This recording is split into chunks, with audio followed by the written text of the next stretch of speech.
What's up, guys? We're here at... That's where the liquor innovation. Wow. And we're here at AMC Town Square with Rob Steady and... What song was that? That was, no, that was Holiday Inn. Remember that song? I was in 6th grade when that song Chingy. Yeah. Chingy. Chingy and Snoots. I was in 6th grade. CHAPPIEcinema.com. You didn't know about Shoot. that. He also How does are you? movies, but he also in the rap game, a little hip hop, just saying a little something.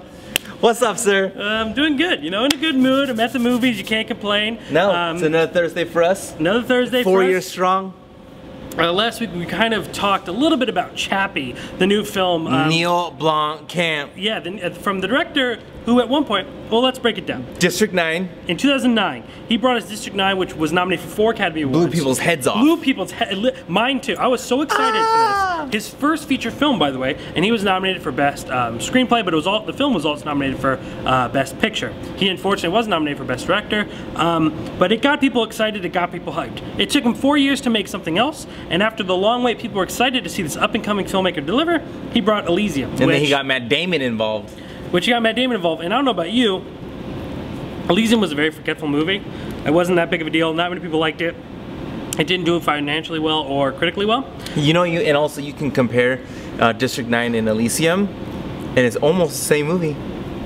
He has a very similar world. It's like all of his films take place in a very similar world type deal, but we've gone from aliens to a future technology to, again, where this film was kind of about a future technology. A lot of people are comparing the outfits that Matt Damon was thrown in, and the opposing character, I can't remember who played that role, is to Chappie. The kind of outfit that looks like Chappie, very similar technology as if you will. But I wasn't crazy Elysium, loved District 9, and now we have Chappie, a new film that I haven't seen much about, but I know it is kind of going in the route where we are giving artificial intelligence. And as we learned from 100 movies before this, it's never a good idea. Artificial intelligence is not a smart thing to do, but this movie also kind of seems like it's going to be making a character that we're going to fall in love with.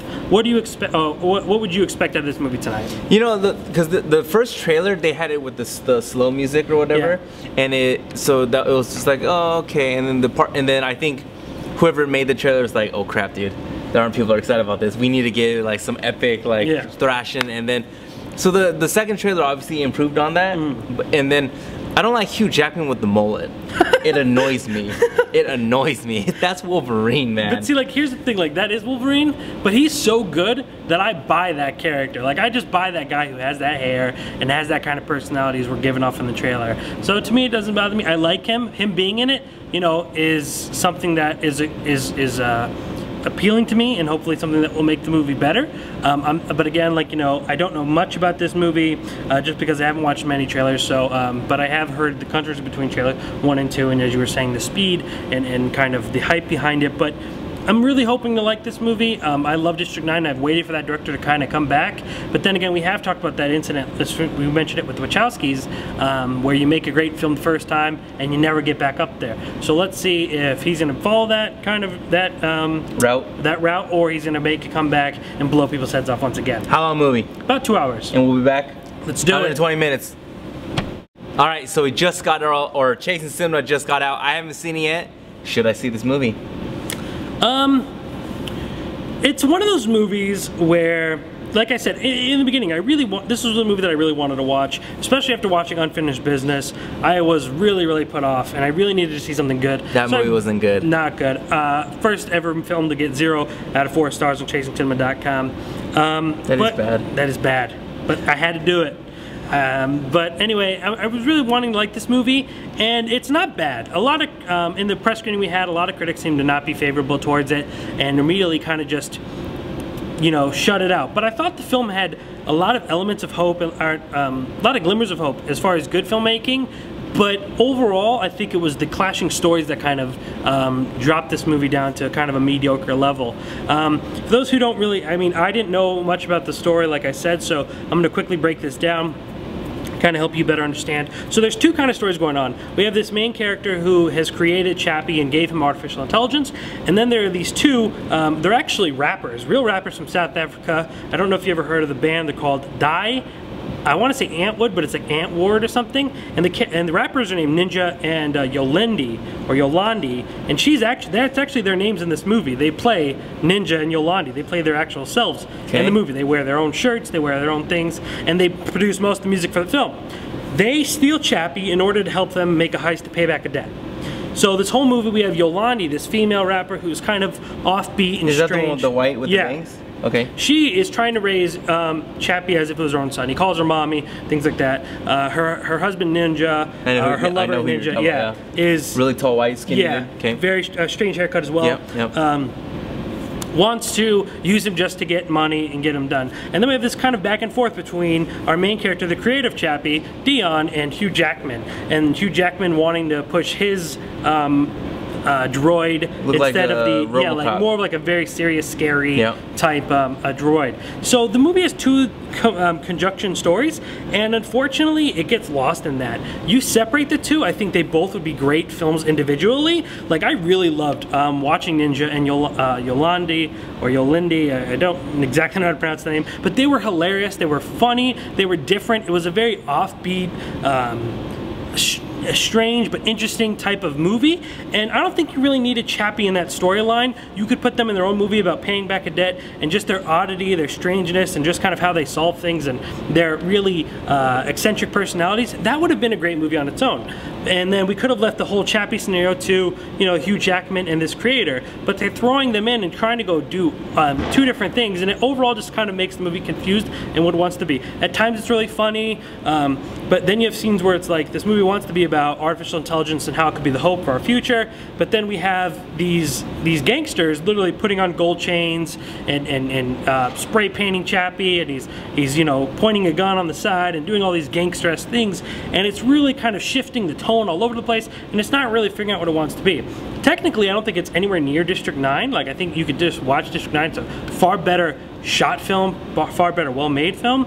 But this movie's a lot looser, a lot lighter. It's not as dark and serious as Elysium or District 9.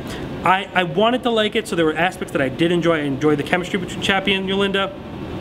I enjoyed the theme and most of the special effects, but overall I think that it worked in parts more than a whole, making it kind of mediocre. Sounds like a 1.5.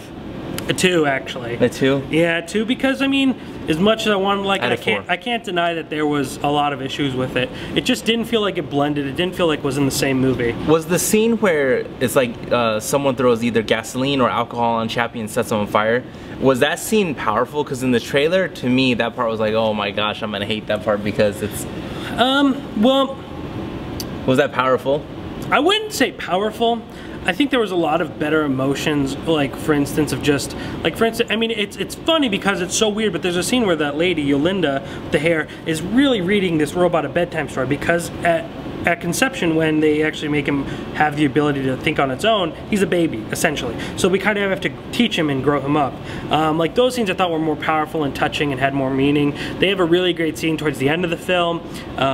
But that scene did work for some, you know, I mean, it did work. People don't like to see characters that they think are cute and fun. It's like watching, we've seen this kind of thing before. People just treat our main characters bad. They're bullied. It's like Lilo and Stitch. It's like, you know, oh, that kind of same deal. It was sad, and you're like, oh no, don't hurt this nice little unknowing creature. But then you remember he's made of titanium. He's not really a person. He's just a computer. And, you know, for me, that kind of, you know, I figured that more than actually feeling. But it was like, oh no, don't hurt this poor creature, because it does react as if it was real. Right. Is the guy, the Indian dude from $1 Million, Who Wants to Be a Millionaire dude? Slumdog Millionaire? Yeah, Slumdog Millionaire. Was he a big part of this movie? He is actually the creative Chappie. He plays Dion, the creative Chappie, but unfortunately what happens is he steals this robot to put in the artificial intelligence, and that's when it gets stolen by the two gangsters. So he's constantly going back and forth to trying to teach him and then running off. So it kind of just feels all over the place. Like it wanted to tell two different stories, and they tried to do both, and it didn't work. No. Like I said, you separate them, great movies. For Neil Blomkamp, I hope it works out well, because now he's about to do Alien 5, which is supposed to take place after Aliens 2, which is everyone's favorite Aliens. I think after the movie, most of the comments were, a lot of people were quite hesitant about that, because I think I gave this film more credit than a lot of other people will. I think the film's sitting at like a 30% right now on Rotten Tomatoes. I don't know how well to do financially. I know you weren't even really interested in. I don't even know if I'm gonna watch it, dude. See, and you know, you're usually into stuff. Movies for free. Yeah, and you're usually into stuff. You know, you're easy to target and just go and get excited. I am easy to target. No, I don't mean that as an insult, but I'm just saying, you know, I'm the mainstreamer. Yeah, but you love movies like I do. We like to see everything. So and I don't even know if I like, want to watch this. That's kind of crazy. So I don't know how much this movie's going to do. Do I think it'll make more unfinished business? Yes. Yes. But I don't know by how much. I still think we're in that slump mode. We're still kind of getting out of the dump month. Hopefully something good will come out. I know Cinderella's going to be kind of big, but not super big. We're just kind of we got Frozen slump. Fever, Playboy. Excuse me.